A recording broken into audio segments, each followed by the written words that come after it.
My name is Erica Scott, and I am the Executive Director of LifeChangers, Inc.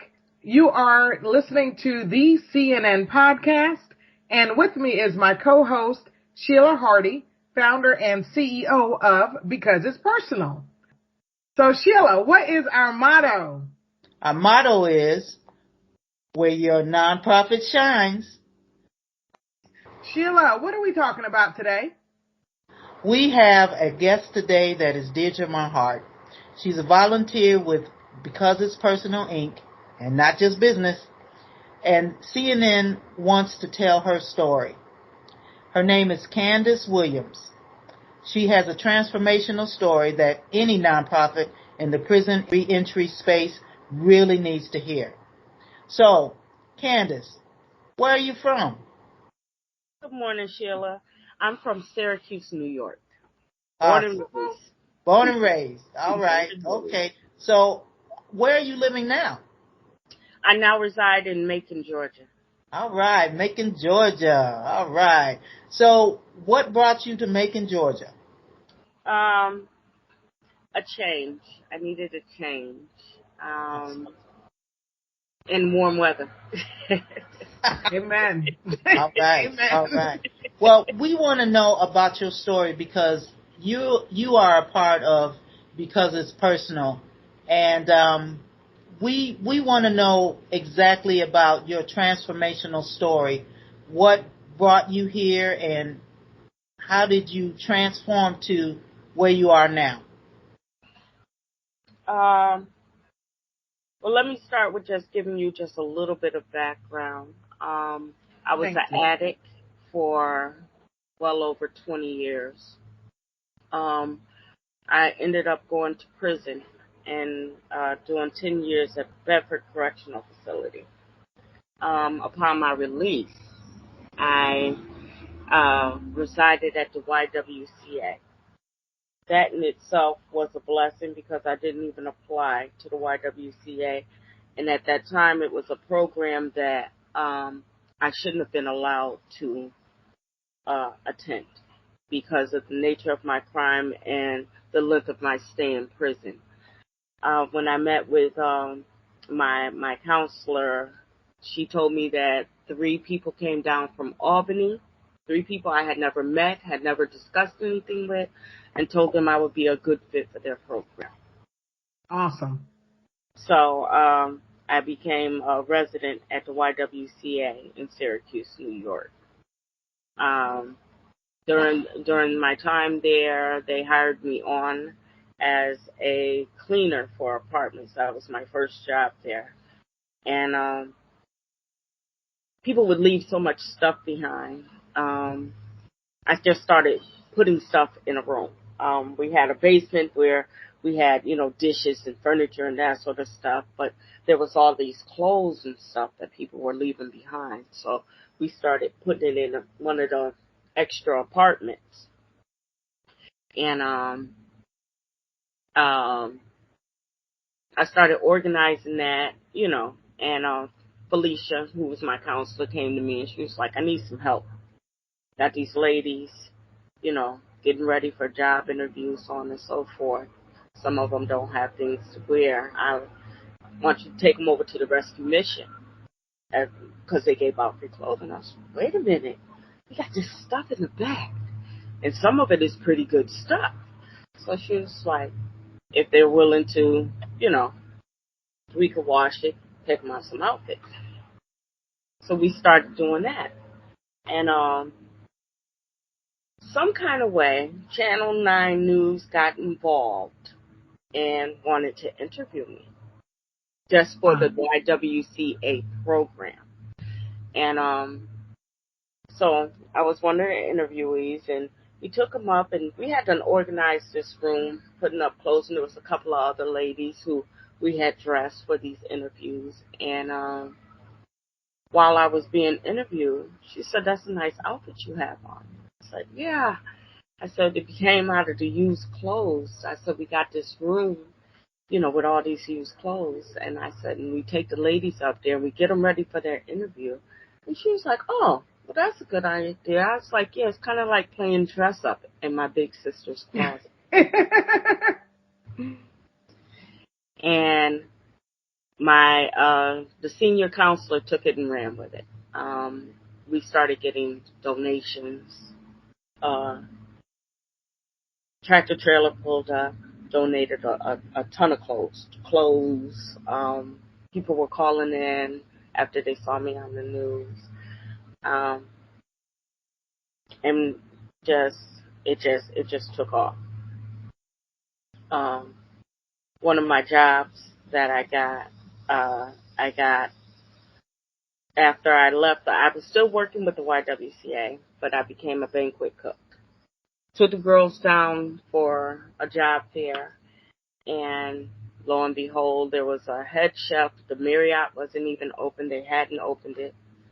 And I was just standing on the sidelines, and I'm talking. Didn't know the guy was a head chef. Had no clue. None whatsoever. A year goes by. He called me, asked me if I wanted to come to Marriott. And I'm sharing this because this is how God has worked in my life with the blessings. And I went to the interview, and I had shared with him when I was talking that I had cooked for 8 years. And during this interview, I have this on my resume, and I leaned, and he's like, I want to make you a chef. I want to make you a banquet cook for the Marriott. And he told me how much he was going to be paying me, which was a huge jump for me, which made me able to not have to depend on food stamps, and because even though I was working at the YWCA, I still, needed assistance from the government. So, and he told me about the medical, and I looked at him and I said, Tom, you know that I was an inmate at Bedford when I was cooking. And he leaned over and he goes, well, I know Bedford Hills Correctional is not a gourmet restaurant in Bedford Hills. And I was like, he said, but you know how to feed. He said, I Googled Bedford. There's over 800 women at any time in that facility. And you were able to set up a menu and cook what the cooks gave you to cook and feed these women 3 meals a day for 8 years. I want you on my team. Wow. That's awesome. So, I did that. After I finished parole, I never had any parole violations or anything like that. I actually had to get permission from my parole officer to utilize the knives in the kitchen where I was working, because one of my stipulations was I was not allowed to have anything sharper than a butter knife in my own home. Wow. So that's not even realistic. Yeah, but the nature of my crime, I like to share. I can share. I have 43 felonies and 33 misdemeanors in my life, not just for that case. And all of them was weapon, and my weapon of choice was a knife. Oh, okay. That makes sense. So that was the reason for that. But I had went to my parole officer because someone had told me that after a few years with no parole violations, you can ask to be let off parole early. And I went to my parole officer and I was like, listen, I'm doing X, Y, and Z. I've done this with the YWCA. These are the programs I've implemented in the YWCA. How about me coming off parole early? I don't miss curfew unless I'm at work, and if I have to work past curfew, he knows it. He had my schedule down pat. He even came up to the hotel when I was working during a wedding, and so he told me no. He told me no. He's like, I just don't trust you. You're too good to be true. I'm like, too good to be true. Okay. Aww. Right. All right. So, when I finally finished parole, he actually went on vacation. He had someone else release me off of parole. But, when I finally got off parole, I was taking care of my mother who was dealing with dementia and had a stroke, wheelchair bound. And I said, Mom, do you want to leave the state? I want to live somewhere where it's warm. My mother said yes. Clearest thing she ever said to me in the 5 years that I had been home at that point. And we moved to Macon. We moved to Macon. Wow. So you moved to Macon with your mom? Yeah. Oh, okay. Wow. My mother passed away a year and 2 weeks after we moved here. I'm sorry to hear that. It'll be 2 years this August I've been here in Macon. And it'll be 1 year since I've lost my mother. Also in August, so. Okay. Wow. Well, my next question to you is, what are you doing now, and what do you want to do in the future? Well, I'm as far as work go, I'm a cashier at Family Dollar right now. In the future, I would like to. I have so many ideas running through my mind with what I want to do. I'd like to be able to. I was talking with Erica the other day, and there's so many rundown houses here, and I see so many homeless people, and it's not just due to drugs. It has a lot to do, I noticed, with their mental health issues. So I'd like to help people. I would like to help some of these people, and I just don't know how. And that's going to be my goal. Awesome. Well, we know that right now the way this society is that you having a lot of working homeless people. And that's a problem. Yeah. And so I'm seeing where we have met, where, this was not a coincidence. I believe that we have met because it's always good to unite with people of the same like-minded. We're the same in where we want to help people, but again, it's like, well, where do I start? What do I do now? Do I connect with other people and try to let them know that, this is what I want to do. Can we work together, or do you start something on your own? Because you said that you started I think it was a dress pantry, right? Saw the need. Yes, I'm sorry. Yes. Yeah, you saw the need, and then you did it. Now, how long did that last? It's still currently going. Oh, wow. Yeah, they still have my sister's closet going at the YWCA. The last time I talked to Felicia, which was a year ago, they were still implementing the meet and greet. I had started a meet and greet there also because we had some ladies that was long term, had been living there 3, 5, 6 years, and they were holed up in their apartments. And unfortunately, one of the young ladies who moved in around 3 months before I did, ended up getting back on drugs.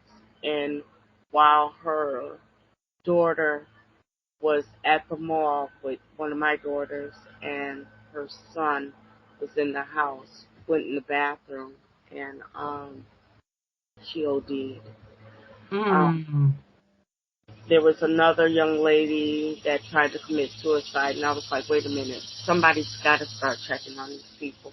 because we Right. have new people coming in. We had new people coming in, older people that were, well, not older, but people that have been long-term residents that wasn't being checked on. So it became, I said, well, we need to introduce some of the old to the new, not just passing each other in the hallways, going to our apartments, because these were apartments. It's not like, you know, it wasn't a drug program or anything like that. It was, you know, so I was like, we got to start checking on each other. So I implemented the meet and greet, where once a month everyone had to come down and we sit, we have coffee, cake, you know, do a dinner, a potluck. If you can cook something, bring something. If not, that's fine too. But you introduce the old to the new. See what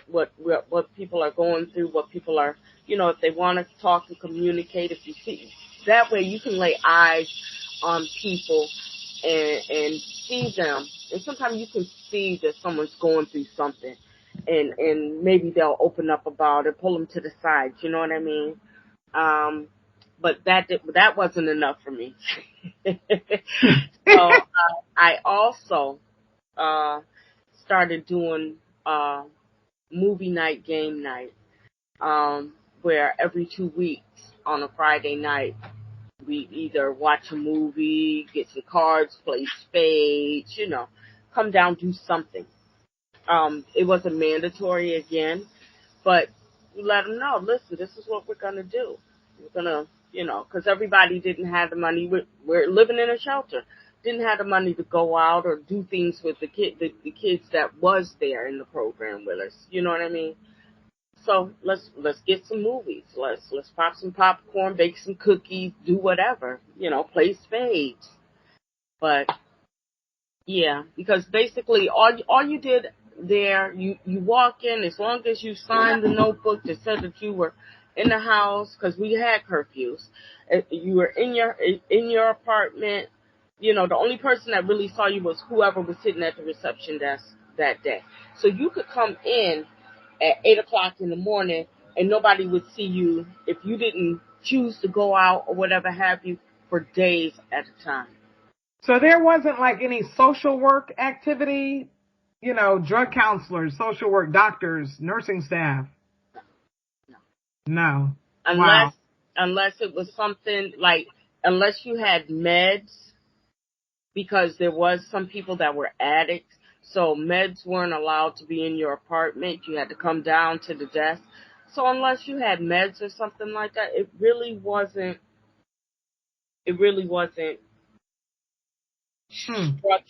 structured. You know what I mean? Right. As long as you signed a notebook and came into your apartment, you was good. We were supposed to have monthly inspections for apartments and stuff like that. If your counselor got around to it, she got around to it. But again. Wow. And what part of New York, was that also in Syracuse? Yes, ma'am. Yes. Okay. Now, about the houses, I know we were talking about the different houses and how you may possibly be able to go to the owner, because you know who owns a lot of them, and make this, how would you make that a win-win situation where he would change his mind and be like, you know what, at least let me think about it? Well, honestly, Erica, I have no clue. Because, like I said, when I was doing my research about some of these properties, and I was thinking, well, maybe he would be interested as a tax write-off or so on and so forth. But he's so behind in his taxes till it's I don't even know how he still has some of these properties. You understand what I'm saying? Okay. So, I wouldn't even know where to begin. And to be honest with you, unless I had someone along with me, I wouldn't step out on my own to try this, because I'm fearful like that. I'm one of those people that God got to beat in the back of the head, like, didn't I tell you? But I think we're all like that. Oh, it sounds like Sheila might need to be heading to Macon. Well, once, and I don't mean to speak out of turn, Sheila, but my goal, as I told Sheila, was to move closer to her because I really want to be more involved with because it's personal, and that name in itself, it is so personal to me. It is so personal to me. But after we get that situated, I'm thinking larger. Not just in Atlanta, but go, Atlanta, Macon, so on and so forth. So this is what's been roaming around in this head of mine. Have you reached out to any nonprofits in Macon? Have you looked for any nonprofits in Macon that you might be able to team up with on the transitional housing down there? Not as of yet. I'm still dealing with some of my own personal things, and I'm trying to give more time to because it's personal. Because I'm on a slippery slope of being one of those homeless working people myself. Gotcha. So one thing about it is, and you just made that comment about, you don't want to step out on your own. And it's, for me, I just call myself, Sheila, United Hardy, let's get together. Because that's where your strength is. Your strength is that. And, it's interesting how once you get here, because I know you're coming this way. Absolutely. We're gonna get you settled, because right now, because it's personal, is working with leaders. But leaders also need to have leaders that can lead them. And we all need that. And it's interesting because once we connect with each other, and like I said, we're like-minded, once we do that, there's nothing that we cannot do. We can, like, Erica was saying, we'll go back to Macon. Because once we have everything together here, then we can go all over. It doesn't matter. Because once you have that unity, I mean, there's nothing that you can't do whatsoever. So I appreciate that, Candace, that we're gonna get that right concerning that. So another question I wanted to ask you is that how's it going where it comes down to, are you still with your parole officer, or how's that going, or what's going on with that? As of 2019, July of 2019, I was completely off of parole. Yay! Congratulations! Okay. Awesome. Yeah, there we go. There we go. That is just, I mean, that's what we're talking about, because we are part of the reentry program, and we want to have success. Right. And once we have success, the community is going to be successful. So I don't want people to think that it's going to be easy, because of the things that we've done in our past. Just because we have changed, there's still consequences. And but there are programs. Well, I don't know about the programs here in Georgia, but I know in New York there are programs that are willing to help. And that's why, again, because it's personal, it's so important to me, because there's jobs that we're not supposed to have as ex-felons, but there are programs in New York that'll help you through that. There's ways, there's letters you can write to the judge, or to, you know what I mean, to get that backing, so you're able to get some of these jobs. When you understand what I'm saying? I don't know exactly how to put it into words, but there's going to be hoops to jump through. And the reason I wanted to be a part of Because It's Personal is because I want to help people to get through some of those hoops. Do you feel that the system is not being fair? That, you've already done your time. Do you feel that the system is still trying to punish you or punish people that? In some cases, yes. Yes. Because like I said before, just because I've changed, there's still people that don't believe that we can change. Society, repeat offenders. Because I didn't get all 43 felonies and 33 misdemeanors with one charge. You understand? I was a repeat. It just made it that much harder. Like I said, there were still consequences to the actions I took when I was younger. Let me ask you this. Mm-hmm. When you caught your first case at what age? 19 years old. So at 19, had a program like Because It's Personal or LifeChangers, pointed you out before you came out and were like, hey, we want to help you. What would because this is what we do. What would we need in place in order to help you get from where you were to where you needed to be, get back on track? Well, to be absolutely honest, at 19, You weren't ready. I wasn't ready for a change, Erica. I wasn't ready for a change. I was still heavily involved in my lifestyle. I was fascinated with the streets. So at that point, I wasn't ready to change. And that's something people got to realize too. If you're not ready to change, right, there's nothing anybody can do for you. Right. Because when I tell you I had family in my life that would like to wrap me in bubble wrap and stick me in the closet. No, I'm so serious. I didn't have to worry about my family when I came home.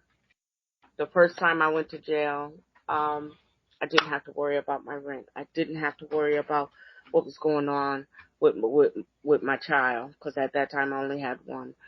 There were family members that was ready to just stand around me and hold hands and where do Candy need to go. My aunt on my father's side, she was Johnny on the spot. My mother's sister, but again, I was not ready to change. Right. And see, this is what Because It's Personal and LifeChangers is all about. It's for people that are ready, that are willing and ready to say, enough is enough. Because you're right. You can't, everyone has a will. Mm-hmm. And if they are willing to change and want to change, they will. Right. If they're not willing to do it, there's nothing that we can do. There's nothing that anybody can do for them. So I get it. It has to be where you're ready to do it, ready to change. And that's why I want Candace to be head of our reentry committee, because that's going to be one of the committees that actually goes in and actually finds out if that person is ready. And of course, there's going to be times when we miss the mark. But I'm not going to lie to you. Being on that side of the wall, you'll say just about anything. True. That's true. You will, to get out. Anything. And that was one of the things when I worked for the Y, that my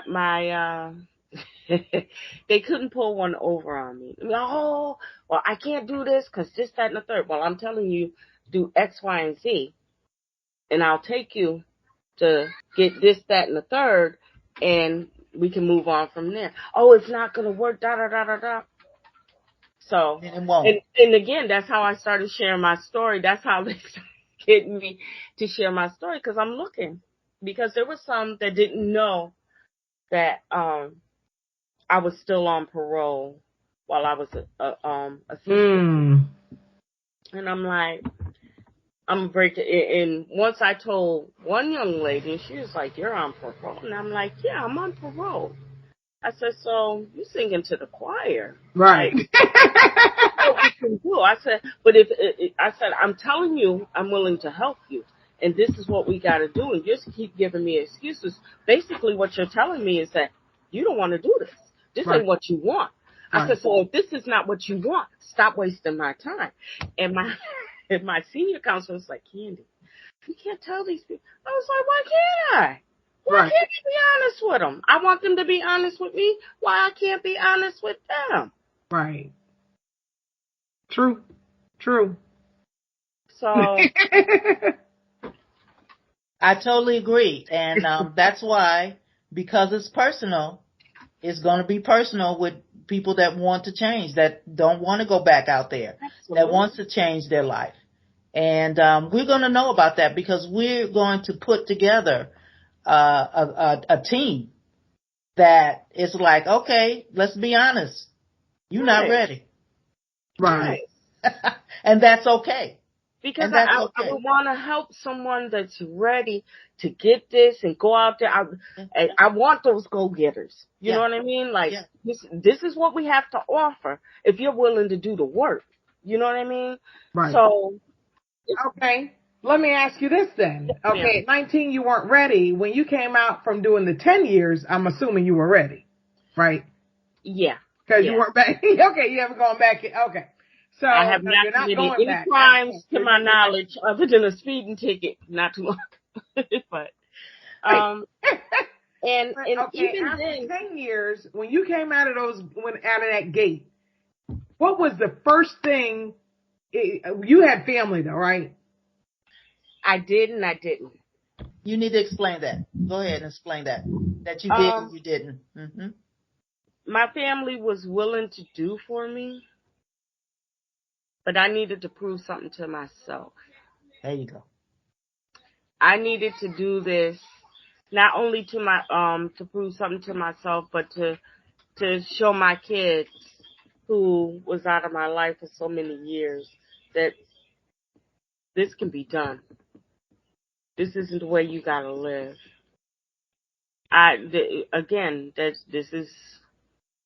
That was part of my drive. I moved into the YW. Like I said, I wasn't supposed to go to the YWCA, but I'm glad whatever angels he sent, that's where I ended up because that's where he needed me to be and that's where I needed to be at that time in my life. So, and that was a process because when I first got to prison, Erica, I wasn't ready. I was so angry. And it took my 6-year-old daughter for me to receive my aha moment. Because I spent a lot of time, my first 2 years in prison, I spent a lot of that time in lock. And it took my daughter, who I was parenting from a prison cell, to get in trouble and for me to ask her, "What's going on with you? Like, this isn't what we do. This isn't what I sent you to school to do." And Siobhan, with her little smart mouth, and she looked at me because once again, this is like their third or fourth visit, and once again I'm in lock, and which means I couldn't take my kids out to the playground. I couldn't take them into the activity room so they can interact and play games and stuff. I couldn't even take them to the vending machine so they could pick out their snacks. And I was like, "What are you doing? Like, you know better," because I've never lied to my kids. I was, even at a young age, I'm like, y'all already know what's going to happen, how we going to get this up. And she looked at me and she was like, "How you going to tell me to be good and you can't even take me to the playground?" That hit you right there. That's a gut punch if I've ever heard one. When I tell you that broke me. That was when I started making changes in my life. So, because she was right. I'm locked up, still getting locked up. I was still being a repeat offender inside a prison. Like, right. that So what resources did you have in there to help you? Because we can all say, well, I just decided, I just made the decision. But we have those outside influences that are like, oh, no. Snap, judgment and attitude and everything. What did you have inside available to you to help you with that? I did. Although it was mandatory, the first ART was mandatory. And what's ART? That's anger. It's anger retention training. Okay. It's anger management, basically. Gotcha. But the funny thing is, it was more or less the support of the other women. I had some friends. I mean, genuine friends in there who saw my break when because I couldn't break. Not in a situation, you just can't break down in front of anybody in that situation. So I made it back to my unit and I broke. And these are women that's doing life.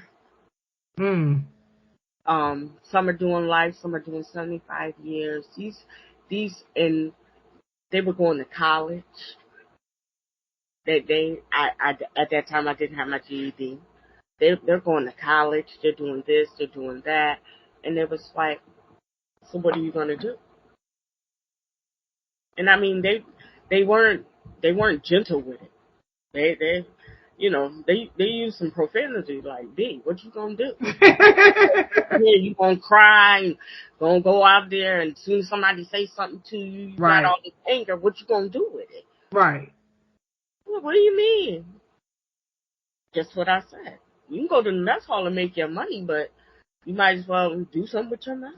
So, and that's what I ended up being valedictorian of my GED class. Wow! Congratulations! I did. Congratulations! And then I started going to college, and for a minute that got hard, and I was like, no, I don't want to do this no more. And it was like, oh no. I actually had a woman banging on my housing unit door, because you have your cell and then you have the housing unit door, and she hadn't been there so long. She's banging on the door like, tell Williams, let's go. It's time for school. Going to school today. I'm standing inside the door, and I'm like, I'm not going to school today. And Mr. O, he was such a cool CO. He really was. He popped the door. He was like, don't bruise her. Take her to school. I don't even have my jacket. We're in the mountains. Are you serious? It's cold. I'm not. Right. Take her to school. She needs to go to school. She's been sitting in the room all day. Take her to school. Okay.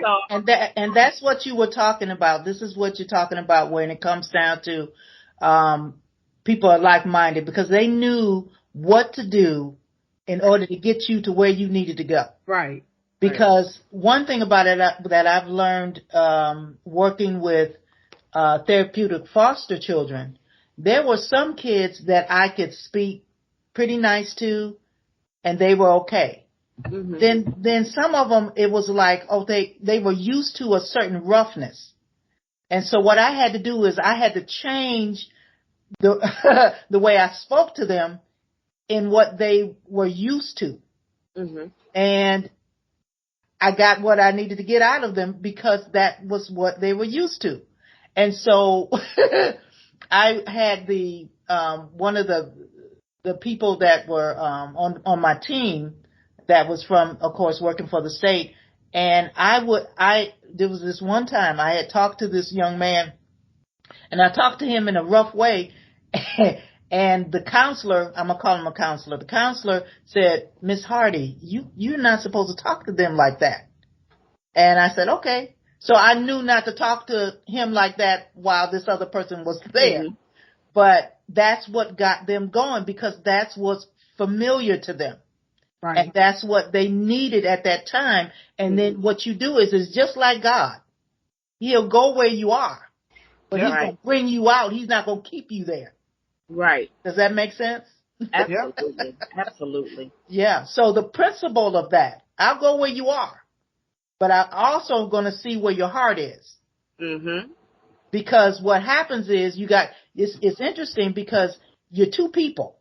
You're one person that's like, I don't want to do this. I failed so much. I can't do this. And you won't. But then there's that other part of you saying, I really don't want to be here. Right. But I don't know how to change. I don't know how to do this. And so all of it is it's like, are you willing? Mm-hmm. And the thing of it is when you're willing, I can work with you. Right. But if you're not willing, can't help you. Absolutely not. Mm-hmm. Yeah. There's certain things. That's why we have the life coaching, because we're going to be doing the life coaching with these people. So we'll let them know, I'm here for you, but you're going to have to be here for yourself too. That's another thing. Going back to love you, because a lot of times you never loved yourself, because if you did, and Candace, don't take this wrong, but if you loved yourself at 19, you wouldn't have went back there. Absolutely. This I know, Sheila. I absolutely agree with you. It's got to start with self-love. It's got to. That's the first thing. First thing that we're going to be working on is the mirror, the mirror project. Mm-hmm. Let me ask you this. What do you need help with now? What resources? I know you're off of parole, and I know part of their job is to help you get back on solid ground. I know Georgia is not friendly because we still have the box on the application and just the prejudices, period, whether it's on paper or not. So so I know there are hurdles between where you are and where you're striving to go. What resources are you lacking? What do you need? What are you reaching out for and not getting? The hardest thing for me right now is to find adequate housing. I mean, yes, I'm living with my boyfriend, but one of the things that I find hard here in Georgia is the criminal background check. We're just looking for an apartment. Yeah. That's the number one thing. That is a huge number one thing. What, have you gone to the agencies that are known for helping with that or no? I don't. I haven't found any agencies down here. I went to DFACS for assistance, and there's no help. Okay. There absolutely no. There's no housing list.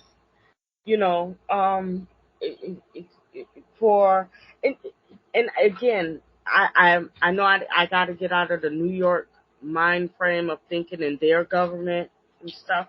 But in New York, there's housing lists for possible. You know what I mean? That's people that's willing to. And again, there's not very many houses there in Syracuse where they ask for your criminal background. They'll ask for if you had any evictions or anything like that. But it's part of the Jim Crow system, just to put it out there. It was put in place and designed like that for a reason. Well, it's holding enough people back. Yeah. And guess what? That's why people come here and bounce right back, because they're like, well, I can't get a place. I'm still living with, my friends or family, and, I can't get it. I can't make any moves down here. I got to have a car, and to get a car, I got to have this, that. I'm going back.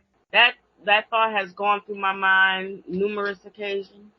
However, I'm just one of them hard-headed people that just going to stick it out, and I'm going to make it work. I'm going to make it do what it do.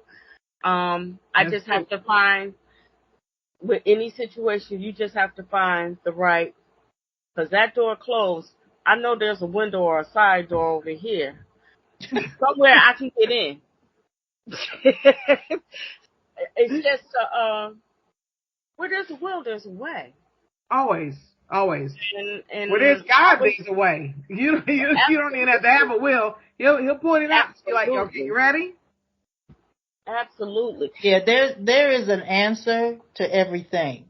Mm-hmm. The thing of it is what we all should be about, everyone.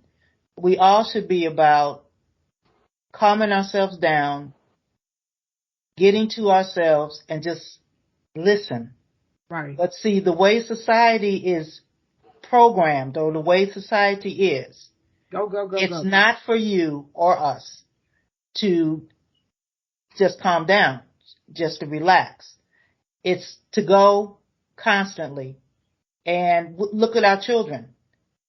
They can't deal with silence. Mm-mm. Have you noticed that? Mm-hmm. Oh, absolutely. Absolutely. That is programmed into them. Mm-hmm. That's why I always, I've said this to Erica, that these millennials or whatever, we did that. Mm-hmm. You don't just come out and be like that.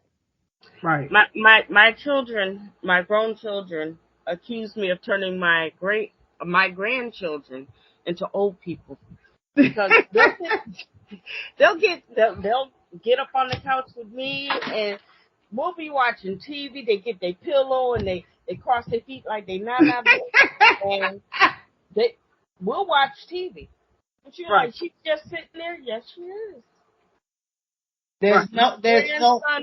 My grandson would walk in the house. The first thing you do, he strip off his clothes. He said, "Nana, bath." I'm like, okay, let's get you in the bathtub. He take his bath. He'll go to the refrigerator, and I have a drawer where I got bowls in the bottom drawer. He'll get his bowl out, put some grapes in the bowl, and he get up on the couch, and he'll sit and start watching TV. Aww. My kids say, I was like, no, this don't need for him to rip and run. For what? We go outside, we rip and run. That's what we do. Right. But my two granddaughters is total opposite. So now, you've mentioned kids quite a few times. So how many do you have, and how old are they? I have 7 children. Well, 7 adults. No, they're always your babies. I don't care what they do, they're always your babies. My oldest daughter, Diamond, is 32. Then I have a daughter, Shanice, who is 31. My daughter, Laura, is 30. My daughter, Natanya, is 29. I have Tykoya, who is 25. Reginald, who is 24. And Siobhan, who is 23. 6 girls, 1 boy. Poor thing. Well, I'm gonna tell you now. You look good. You look good. Yeah. Well, you know what? All those kids will do it though. Jeez, Louise. You look good. My grandmother comes from a family where everybody's like 13, 14 months apart. She said, "Yeah, we're all stepkids." Yeah. Wow. Bless your heart. Poor thing. Is he sane? Is he up? Back in the loony bin? No, he's pretty well adjusted, but he growing up, I used to tell him he's the man of the house. You're the man of the house. So he used to tell his older sisters. Now he's taller than them, but he told his sisters, "I'm the man of the house." Who is that? Who you talking to? So they would just kind of jump on him, and rough him up. And Shanice, who only stands about 4'10", 4'11", to my son's 6'1.5", she'll just leap on him like, "I'm still your big sister." And he just like, really? Wow. And are they all here with you in Macon, in Georgia? No. I have my youngest 2 daughters. Tykoya and Siobhan lives here. My 23-year-old and my 25-year-old. Okay. And so it's their kids that you're talking about? Yeah, okay. Yeah. Okay. My 2 granddaughters. Wow. That's awesome. I want to say this to you. We have a segment that's called "What Would You Do?" And I think I think you know a little bit about it when we did the meet and greet, but it's a little bit different. And we just want to find out, what would you do? Mm-hmm. So, The first question is, if you can change one thing in the world, what would it be? Homelessness. Awesome. How would you go about that? You know what? Taken from another nonprofit organization, they're doing it. They're doing it out there. I would just want to get like a bunch of houses, even if they're fixer uppers or whatever have you.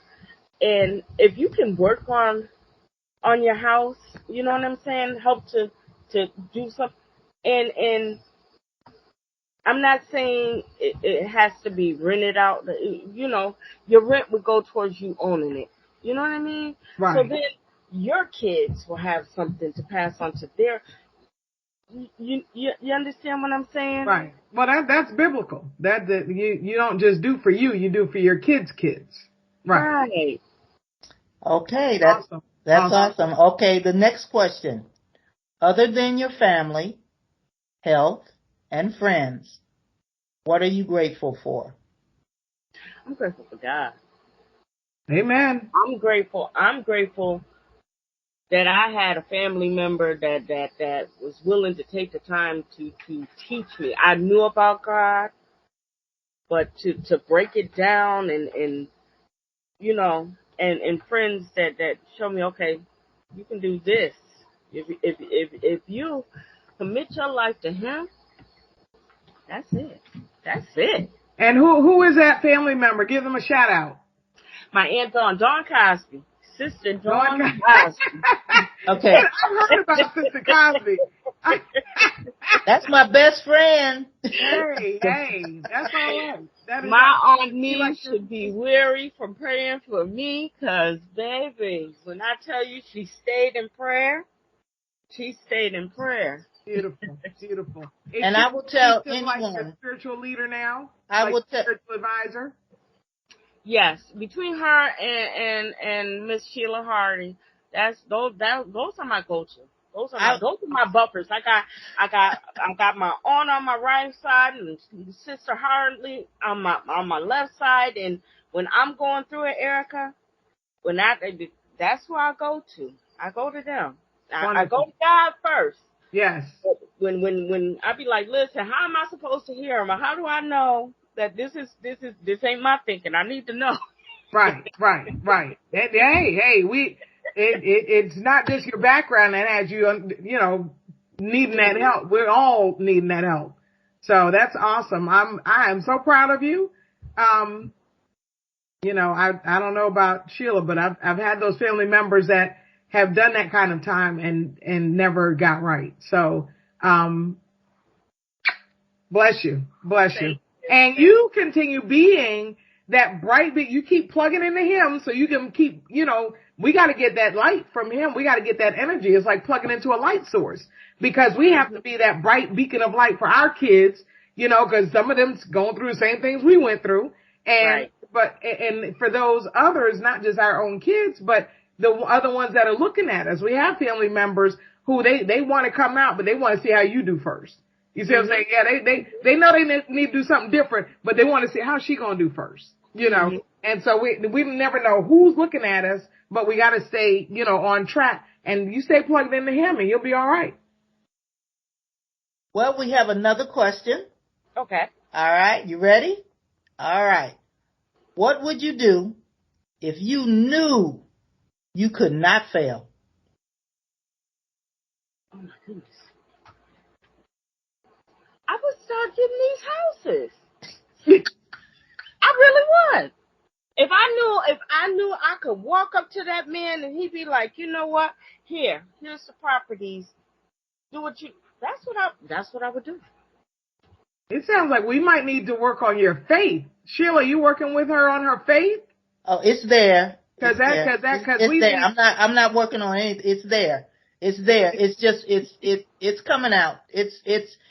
It's there. We all have it. I just gotta find a way to get to it. He lives in a gated community, and you gotta have a code. So I went to the store and I tried talking to. I don't know if it's a relative, and he told me no. And I explained, what I wanted to talk to him about. But again, I just have to put me in place. It says in the word that everyone has the same measure of faith. Right. So it's all about getting out there. You don't learn by just reading. You learn by experiencing. Absolutely. That's why at 19, you had to experience certain things in order to get to where you are now. Right. And what happens is that that's what it's all about, tell you the truth. It's all about experiencing. Mm-hmm. That's it. That's how you learn. I honestly don't think I would be the person that I am had I not gone through some of the things that I had. I had to go through certain things to be who I am. Because I like who I am. I like who I am today. That's it. So, and that's you're right. That's it. That's it. And now you have the tools and the skills and the knowledge and experience to reach back and get those, because it's personal. So, yeah. You can be that filtered. We don't curse anymore, but you know what I mean. Right. You can sift through all the nonsense, the lies, and okay, you finished talking? Oh, okay. Now can we get down to the nitty gritty? Yeah. Okay. Right. Yeah. Now that you finished giving me all your excuses. Right. Let's go. Right. Is that your final answer? Oh, okay. And see, what happens with us as leaders, we have to always remember that we weren't here all this time the way we thinking now. Right. We were back there where we were given excuses too. Yeah. Mm-hmm. So it's interesting how when this happens and I say, Lord, I just don't have the patience for that. And then it dawns on me that God's character is long suffering. Yep. Is patience. Yes. Ooh-wee. Now see, that's when you start hitting me. Thank you, Daddy. It's like, well, wait a minute. You weren't like this all the time. So then when you're dealing with somebody else and you say, well, I don't have, wait a minute, hold it. Yes. And so I have to remind myself, oh man. Every day. Oh, he don't even let me remind he will send me a reminder and slap me in the face with like, that was you. We forget. Right. You sound like Peter. You sound like he puts it right here like. Yeah. Okay. Come on now. Did you just think that? I know you weren't about to say it. Did you just think that? Right. So what we want to say is we hate to stop this, but our time has come where we have to stop this great conversation. You're about to take it to church. Take it to church. Amen. Candace, this was, and I'm going to call you Candy Girl. Thank you so much for just letting us know that, you're here and there's going to be our listeners that are going to be praying more for you and for, what we're doing. And we're just going to see the manifestation of what is about to happen. It's already happening. Right. It just has to happen physically. It's already happened in the spiritual realm. I was going to say, I'll share. I can't name them off the top of my head, but on my website, I have resources for felons and ex-offenders, and one of them is for housing. So I'm just going to send you the whole list. We're still building, on a regular basis, but there are, I think, about 4 or 5 agencies on there, and some of them may have other agents. So it's just, you keep going. And I'm also going to share it on the website with the show notes, because there are, I'm sure, other people in the same situation who are like, I'm done with that. I don't have a parole probation officer anymore, but I also don't have a place to stay. Right. So hopefully that'll be some help, but I'll email it to you as soon as we finish. And I thank you, ladies, for inviting me on. I really do. We thank you for being open and vulnerable. I mean, that is, I'm sure you know, because you've been on parole. You've been out since when? 2014. So in the last 8 years, I'm sure you've had to have a lot of egg on your face and a lot of fingers, you know, because everybody like to point them fingers. You know, Yeah. well, yeah, I was bad, but you were so bad. To go back to why I moved here, there were people in Syracuse that was like, wow, I'm proud of you. And, you know, I didn't know that back then I didn't smile either. Someone else told me that. But then there was so many people who I thought would be in my corner. It's like I said, God give me enough reminders. I don't need men to remind me. Right. Or like just standing in wait. Like you can feel when someone is standing and waiting for you to mess up. That's what I said. They're sitting there watching. They're watching. Yeah. But you keep going. You keep going. You keep going. That's all. Mm-hmm. Okay. Your relationship is personal. God doesn't treat Erica like he treats you. Right. Absolutely. Because it's personal. I had to put that in there. That's true. All day. That's true. And whew, yeah.